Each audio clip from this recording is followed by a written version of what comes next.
ఆహ్వానిస్తున్నాం.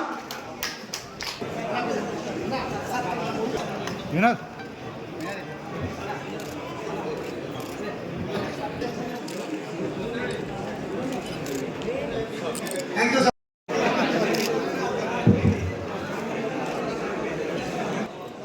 ఆలోచించు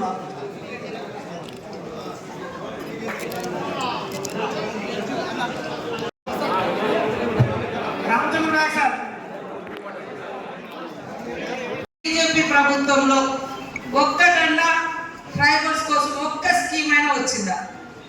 ఒక్కటన్నా ఉద్యోగాలు కానీ, ఉపాధి కానీ, ఇండ్లు కానీ, రోడ్లు కానీ, సరే గుడి కానీ కనీసం గుడిలానా ఇచ్చిరా? ఇవాళ అయోధ్యలో గుడి కడితే ఆ రాముడు కూడా సహించలేడు.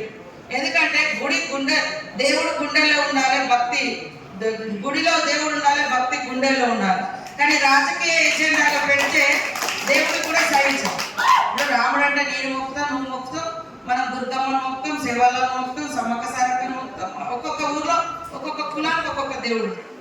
కానీ ఇప్పుడు రాజకీయం ఉన్న ఇటు పక్క ఇంకా దేవుడు పెట్టిన రాముడు చూస్తేనే మొక్క బుద్ధి అవుతుంది, వాళ్ళ సింబల్ చూస్తేనే తిట్ట బుద్ధి అవుతుంది.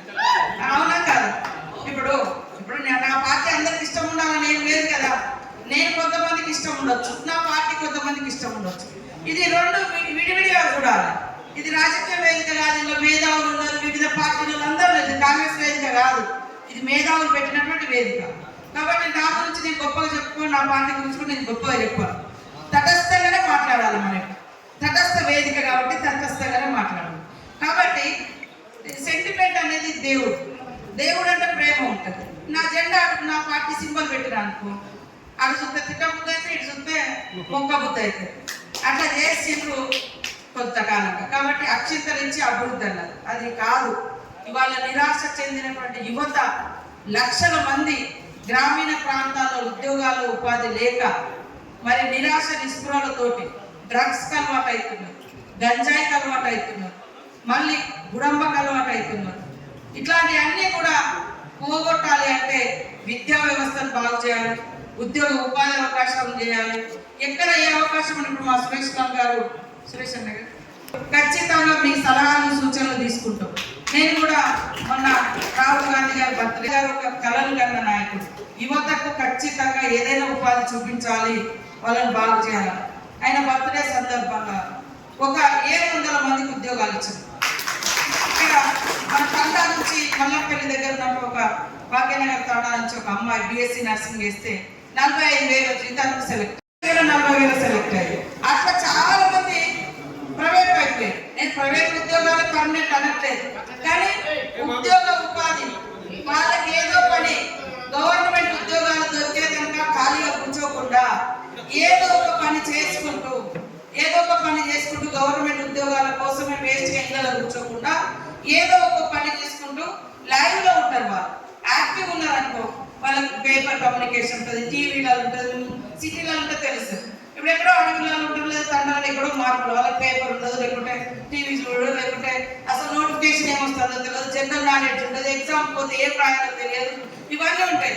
ఈ టైంలో మేము అదే చెప్పినాం, మీరు చదువుకుంటూ పని చేసుకుంటూ చదువుకుంటూ. కాబట్టి మీ జీవితాలు అక్కడనే ముగించాలని కాదు. ఇవాళ ఒక పెట్రోల్ బంకులో బాయిగా పనిచేసిన నారాయణ రెడ్డి గారు మన ములుగు జిల్లా కలెక్టర్గా వచ్చారు. అంటే పెట్రోల్ బంకులో పనిచేసిన కూలి కుటుంబం నుంచి వచ్చి ఆయన కలెక్టర్ అయ్యారు. మనలో కూడా చాలా మంది తల్లిదండ్రులు కూలికి పోతే మరి చదువుకొని ఉద్యోగాలు చేస్తున్నారు. మరి అప్పటిదాకా ఖాళీగా గవర్నమెంట్ ఉద్యోగాలు వచ్చేదాకా ఖాళీగా ఉండకుండా మన శాశక్తిలో మనం కూడా ఏదైనా ఒక దారి చూపించాలి. ఇంకా మీరందరూ కూడా మన ప్రాంతాలకు ఎలాంటి వనరులు ఉన్నాయి, వాటిని ఎంత సద్వినియోగం చేసుకోవాలి, ఏం చేయాలనే ఐడియాతో కూడా మాకు తప్పకుండా సలహా ఇవ్వండి. మేమందరం ఇక్కడ మీ యొక్క ఆలోచనలు, మీ యొక్క సాధక బాధలు, మీ సమస్యలు ఖచ్చితంగా పరిష్కరించడం కోసం మా వంతుగా తీవ్రంగా ప్రయత్నం చేస్తాం, కృషి చేస్తాం, పరిష్కరిస్తామని కూడా ఈ సందర్భంగా తెలియజేస్తా ఉన్నాం. చదువుకున్న సమాజం ఎక్కడైతే ఉంటుందో ఆ సమాజం అభివృద్ధి పదంలోకి వెళ్తుంది. మరి చదువు లేకుండా అక్షరాస్యతలకు దూరంగా ఉంటే మన కుటుంబాలు కూడా బాగుంటాయి. ఈరోజు మీరు మా మీద మరి గతంలో కూడా మమ్మల్ని అందరినీ సన్మానం కోసం పిలిచిరు. పాపం మేము అనుకోకుండా నేను ఎక్కడో పోయినా అన్న ఎక్కడో పోయినా అక్కడ. కానీ ఇది ఫుల్ ఫ్లెడ్జ్డ్ వరంగల్ జిల్లా ST ప్రతినిధుల అందుకనే మిస్ అయినమేమో.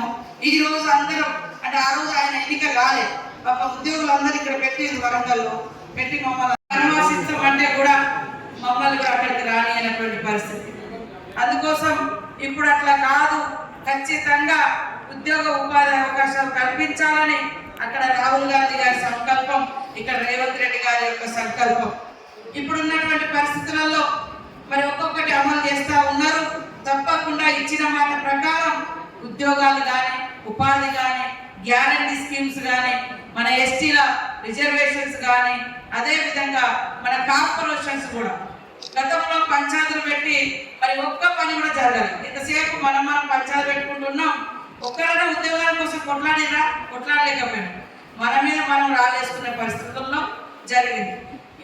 మన దృష్టి తడిపోయింది. అసలు ఉద్యోగాలు గతంలో జీవో నెంబర్ 3 ఉండేది, లేదా మరి ప్లెయిన్ డిఎస్సి ఉండేది, ఏజెన్సీ డిఎస్సీలు ఉండేవి 15 ఏళ్ల క్రితం, 20 ఏళ్ల క్రితం. కానీ అవన్నీ కనుమరుగైపోయాయి. ఇప్పుడు ఉద్యోగాలు కూడా మరి గత కొంతకాలంగా లేకుండా పోయినప్పుడు కూడా మనం ప్రశ్నించలేకపోయినాం ఆ రోజు. కానీ ఈరోజు సీఎం గారి దృష్టిలో ఉంది ప్రత్యేకంగా ఈ సబ్జెక్టును పరిష్కరించాలని. అదేవిధంగా మరి సేవాలాల్ కార్పొరేషన్ ఒకటి, కొమరంభీం కార్పొరేషన్ ఒకటి, ఏకలవ్య కార్పొరేషన్ ఒకటి. మన కులాల కాకుండా ఆయా కులాల కార్పొరేషన్ల ద్వారా కూడా వీళ్ళ యొక్క సమస్యను పరిష్కరించాలన్నటువంటి ఆలోచనతోటి మరి ఉన్నారు. తొందరలోనే వాటిని కూడా ఏర్పాటు చేస్తారు. గతంలో మనకుండేటువంటి ఐటీడీఏలు అన్నీ కూడా నిర్వీర్యం చేయబడ్డాయి. ఐటీడీఏలు అవసరం లేదనే కాన్సెప్ట్ తీసుకొచ్చారు. కానీ ఐటీడీఏలు ఉండడం మూలంగా ఒక స్పెషల్ డెవలప్మెంట్ అంటే ఏజెన్సీలో కానీ, ఇటు ప్లేన్ ఏరియాలో కానీ కొంత స్పెషల్ అలొకేషన్స్ జరుగుతాయి. సెంట్రల్ నుంచి కూడా ఒక ప్రత్యేకమైనటువంటి ఫండ్ ఉంటుంది. దానికి వస్తే మనం అందరం ఖర్చు పెట్టుకొని కొంత డెవలప్ అవుతుంది. కాబట్టి బలరామన్నకు మేము ఒకటే చెప్పారు, నువ్వు మాకు గ్రౌండ్లో ఏం పని చేయకు, మేము మళ్ళీ కల్పించుకుంటాం. కానీ ఢిల్లీ నుంచి వచ్చేది అన్నీ కూడా ట్రైబల్స్ కోసం, ట్రైబల్ శాఖ కోసం ఏ ఒక్కరిని కూడా కూడగొట్టకుండా ప్రతిదీ కూడా తీసుకొచ్చి మన ఇక్కడటువంటి గ్రామాలను, తండాలు కానీ, గూడాలు కానీ, గ్రామాలు కానీ డెవలప్మెంట్ చేయడం కోసం నువ్వు అక్కడి నుంచి కృషి చేయి, మేము ఇక్కడి నుంచి కృషి చేస్తాం. అంతిమంగా వెనుకబడ్డ సమాజం, ట్రైబల్ సమాజాన్ని అభివృద్ధి పదంలోకి తీసుకురావాలన్నటువంటి లక్ష్యంతో మేమున్నాం. కాబట్టి ఈరోజు చదువుకున్న యువత మీరు మురుగు గడ్డ మీద అంటే వేరే వాళ్ళు బాధపడదు ఉంది, మళ్ళీ వస్తుంది. ఎందుకంటే మా ఊరు నుంచి నేను మంత్రి అయినా, అంతకుముందు చంద్రలాల్ గారు ఎంపీ అయ్యిండు, 2 సార్లు మంత్రి అయ్యిండు. వీళ్ళ ఊరి దాటిన తర్వాత మా ఊరు, వాళ్ళకు మాకు ఒకటే 2 కిలోమీటర్ల తేడా, ఒకటే ఎంపీటీసీ పరిధి. మరి వాళ్ళ ఊరు నుంచి కూడా కోరిక జగన్ నాయక్ గారు 2 సార్లు మంత్రి అయ్యిండు, అన్న కేంద్ర మంత్రి అయ్యిండు, ఇప్పుడు ఎంపీగా కూడా అయ్యిండు. కాబట్టి ఖచ్చితంగా కేంద్రంలో చక్రం తిప్పడంలో మన తరఫున రాబోయే కాలంలో తప్పకుండా ఉండడని ఆశిస్తా ఉన్నాను. నాయకత్వాల్లో పోరాటం చేయడం మూలంగానే ఈ రాష్ట్రంలో తెలంగాణ రాష్ట్రం ఏర్పడ్డది. తల్లి సోనియా గాంధీ గారు కూడా తల్లుల యొక్క ఆవేదన చూసి ఇవ్వాలి వీళ్లకు తెలంగాణ వస్తే బతుకులు బాగుపడతాయని. కానీ గత 10 సంవత్సరాల కాలంలో రాజకీయాలు కాదు కానీ ఏ గిరిజన విద్యార్థి యువకులకు ఉద్యోగ ఉపాధి అవకాశాలు రాలేదు. దానితోటే ఒక బోడా సునీల్ నాయక్ మన తండాల నుంచే యూనివర్సిటీ, కాకతీయ యూనివర్సిటీ బిడ్డ, మరి నాకు ఎప్పుడు కూడా ఆత్మీయుడు. ఇందాక బలరామన్న చెప్పినట్టుగా రాజకీయ పార్టీలు వేరుగా ఉన్నప్పటికీ మరి మంచి హృదయంతో ఆ రోజు ఆయన అధికారంలో ఉన్నా, నేను ప్రతిపక్షంలో ఉన్నా, పక్కన వాళ్ళిద్దరితో ఉండే కానీ నాతో మాత్రం ఎప్పుడు కూడా సోదర భావంతో ఉండే మా అన్నగారికి ఈరోజు సన్మానం అవ్వడం నాకు చాలా సంతోషం.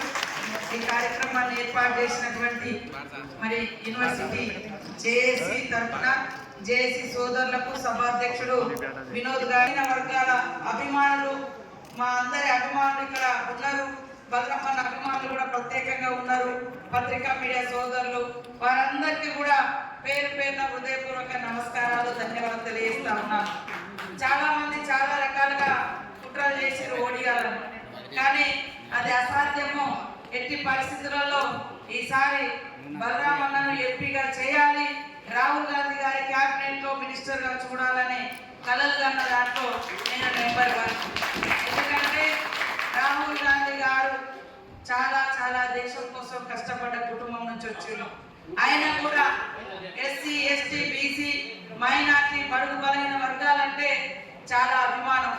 వాళ్ళ కోసం ఒక సాధారణమైనటువంటి వ్యక్తిగా అన్ని రకాల మరి జీవితాలను వదులుకొని ఒక సాధారణ పౌరుడిగా సాధారణ నాయకుడిగా రోడ్ల మీదకి వచ్చి దాదాపు సంవత్సర కాలం పాటు పాదయాత్ర మరి ప్రయాణ యాత్ర ఇట్లా చేసి ప్రజల గొంతుక వినిపించిండు, ప్రజల వాయిస్ వినిపించిండు.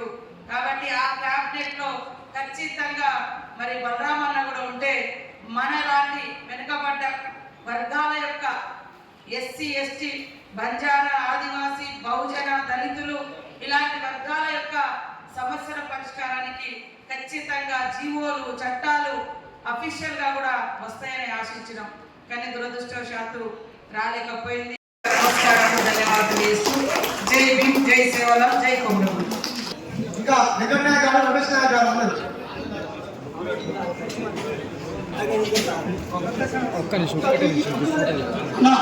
గజమాల ఏర్పాటు చేసుకుంటున్నా.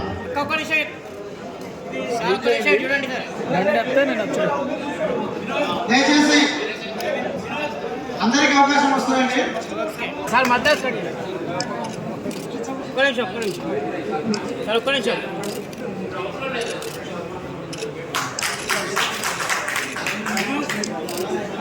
ఇప్పుడు మా ప్రొఫెసర్లు వస్తారు.